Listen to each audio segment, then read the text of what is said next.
અંકલેશ્વર તાલુકાના ફળકુતરા ગામ ખાતે પાણીની ટાંકી તૂટી પડવાની ઘટનામાં કોંગ્રેસ દ્વારા આ મામલે તંત્રની બેદરકારી સામે સવાલો ઉઠાવ્યા છે।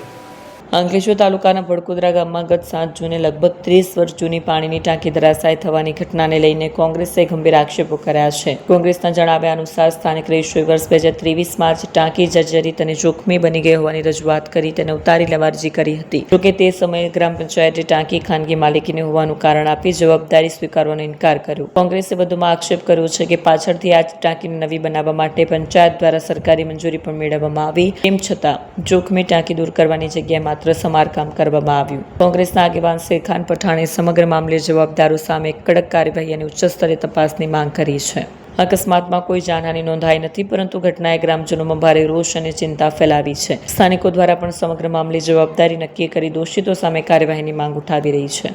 હાલમાં જ અંકલેશ્વર તાલુકાના ભડકોદરા ગામ ખાતે એક જર્જરિત પાણીની ટાંકી ધરાશાયી થઈ ગઈ છે, ત્યારે ત્યાંના ફોટા પણ અમે વાયરલ કરેલા છે।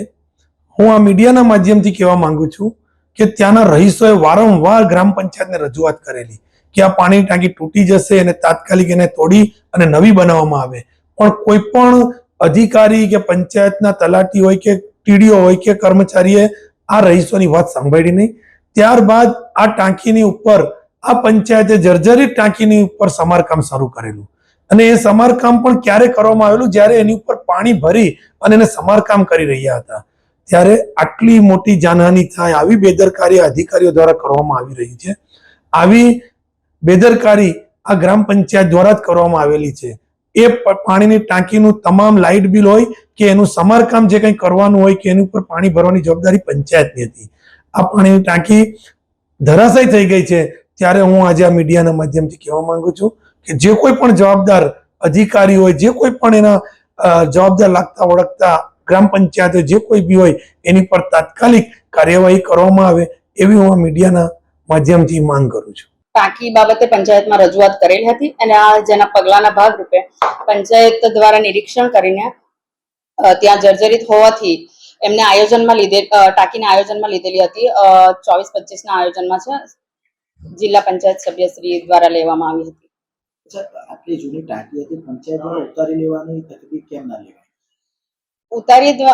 એ આગળ 2023માં એ લોકોએ અરજી આપેલી હતી, ત્યારે પંચાયત દ્વારા એમને આપણે રૂબરૂ જવાબ આપેલો હતો કે આ તમે સોસાયટીનું છે અને તમે તમારી રીતે ખાનગી માલિકી હોય, અને પંચાયતમાં ત્યારે નહોતું કશું, એટલે કે તમે તમારી રીતે એ ટાંકીને ઉતારી લો, એ રીતે ઠરાવ કરેલો અને જવાબ પણ આપેલો હતો। જે ટાંકી જર્જરિત 3 લોકોના આબાદ બચાવ્યા છે, પંચાયત દ્વારા રિપેરિંગ કામ હાથ ધરેલું હતું, સર્વેમાં શું બહાર આવ્યું?